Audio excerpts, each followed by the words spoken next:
नमस्कार आजमगढ़। आशा करता हूँ और सब लोग अच्छे से होंगे। व्यक्तिगत कारणों से परिवार के एक मांगलिक कार्यक्रम के चलते मुझे गुजरात आना पड़ा है। Right now I am near Surat, place called Ankleshwar. लेकिन दिल किया है कि आप लोगों से बातें करी जाएं। जैसा कि हम सब जानते हैं कि नगर पालिका चुनाव अंतिम मोड़ पे पहुंच चुका है और कल जो है मतदान है। तो एक बार मेरा आने का मकसद सिर्फ इतना है, मैं रिमाइंड कराना चाहता हूँ आप लोगों को कि जैसे छात्र जो है परीक्षा से पहले एक बार रिवीजन ज़रूर करते हैं अंतिम समय में, और उस रिवीजन का जो परिणाम होता है बड़ा सकारात्मक होता है, क्योंकि भूली बिसरी चीज़ें एक बार फिर से याद आ जाती हैं। तो मैं आप सबसे यही आग्रह करना चाहता हूँ कि कल मतदान से पहले एक बार रिवीजन ज़रूर करिए कि who is the good one.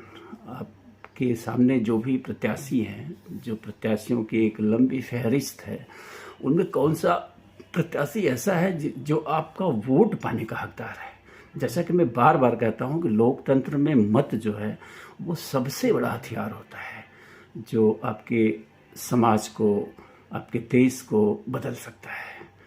तो ये महत्वपूर्ण दिन कल आने वाला है। आपको वोट देना है अपने नगर क्षेत्र के विकास के लिए। खासकर ये नगर पालिका का चुनाव है और आपके नगर क्षेत्र में साफ़ सफाई, आपके नगर क्षेत्र में लाइट, विद्युत, गलियों की साफ़ सफाई, सड़कें, ये सारे दायित्व होते हैं नगर पालिका का जो चेयरमैन होता है। तो इस चेयरमैन पद के लिए कल वोटिंग होने वाली है और जो माहौल है उससे तो स्पष्ट है कि जो भारत रक्षा दल के प्रत्याशी हरकेश विक्रम हैं, जिनका चुनाव निशान हथौड़ा है, वो जीत की तरफ अग्रसर हैं। जो मुझे इनपुट्स मिल रहे हैं जनपद से कि इस बार जीत पक्की है। तो जाते जाते मैं आप सबसे यही आग्रह करूंगा कि रिवीजन ज़रूर करिए। और सबको आप जानते हैं, जो भी प्रत्याशी हैं, जो भाजपा के प्रत्याशी हैं, वो 5 साल एज ए चेयरमैन प्रतिनिधि आपके जनपद में रह चुके हैं। उनकी माताजी चेयरमैन थी और वो नाम मात्र की थी, सिर्फ रबर स्टैम्प थी। और सारा कार्यकाल, सारी चीज़ें ये दीनू जायसवाल जो इस बार प्रत्याशी हैं भाजपा के, उन्होंने ही किया था। तो उनके 5 साल के कार्यकाल को आप देखिएगा। और भारत रक्षा दल के जो प्रत्याशी हैं, इनके 2 दशक के सामाजिक कार्यों का मूल्यांकन करिएगा और फिर निर्धारित करिएगा कि किसको आपको वोट करना है। तो बस यही आग्रह है। इसी आग्रह के साथ मैंने सोचा कि एक संक्षिप्त संदेश मैं ज़रूर दूं। मैं जनपद में नहीं हूं, काफ़ी दूर हूं, आप लोगों से लगभग 1500-1600 किलोमीटर की दूरी पर हूं राइट नाउ में। लेकिन मुझे लगा कि ये मेरा उत्तरदायित्व है, ये मेरा कर्तव्य है कि एक बार अपने मित्रों को फिर से रिमाइंड कराऊं उस रिवीजन के लिए कि अंतिम फैसला करने से पहले लगभग बहुत सारे लोगों ने मन बना लिया होगा कि उन्हें जो है किसको वोट देना है। लेकिन अंतिम समय में भी, रिवीजन के समय भी बहुत सारे लोग बदलते हैं। तो कुल मिला के भारत रक्षा दल जीत रही है, जो इनपुट्स आ रहे हैं।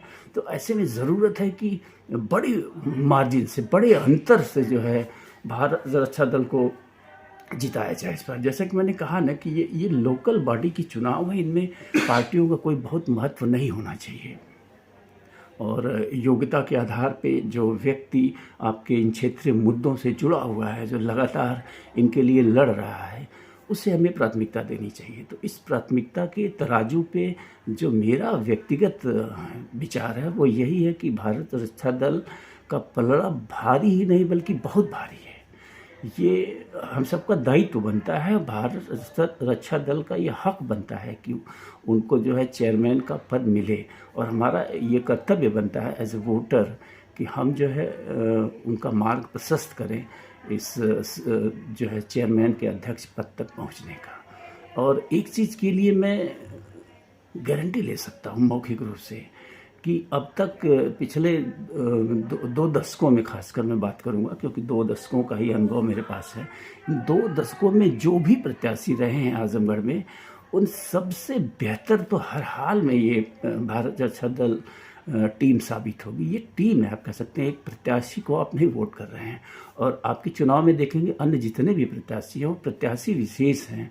कुल मिला के भले ही उनके पीछे पार्टी का वो बैनर चिपका हुआ है, लेकिन इनकी जो कार्यशैली है, इनकी जो कार्य पद्धति है, ये जीतने के बाद अकेले ही अपने ढंग से कार्य करेंगे। और इनका कार्य करने का ढंग जो है वो खासकर भाजपा के जो प्रत्याशी हैं उनकी कार्यशैली, कार्य पद्धति से अब भली भांति परिचित हैं। कुछ नए लोग भी हैं, लेकिन वो लोग लड़ाई में नहीं आ पाए हैं, इसलिए उनके बारे में सोचना मैं समझता हूँ अपनी वोट को व्यर्थ करने जैसा है। तो एक योग्य कर्मठ प्रत्याशी भारत रक्षा दल का आपके सामने है, और मैं यही अनुरोध करूँगा कि आप वोट करें उन्हें। मैं फोर्स नहीं कर रहा हूँ, आप मूल्यांकन करें। आप मूल्यांकन करें, देखें कि अगर आपके मूल्यांकन के तराजू पर भी ये प्रत्याशी फिट बैठता है तो मैं यही कहूँगा कि इस बार वोट करिए और बड़े अंतर से जितवाइए, ताकि राजनीतिक पार्टियों को भी एक संदेश जाए कि हर हाल में जो है योग्य प्रत्याशी को ही उतारना चाहिए चुनाव मैदान में। ये नहीं कि जिसने धन दे दिया, जिसका कोई जुगाड़ है, सोर्स है, आप उसे जो है बिना मतदाताओं के मूड को समझे उसे आप प्रत्याशी बना दें।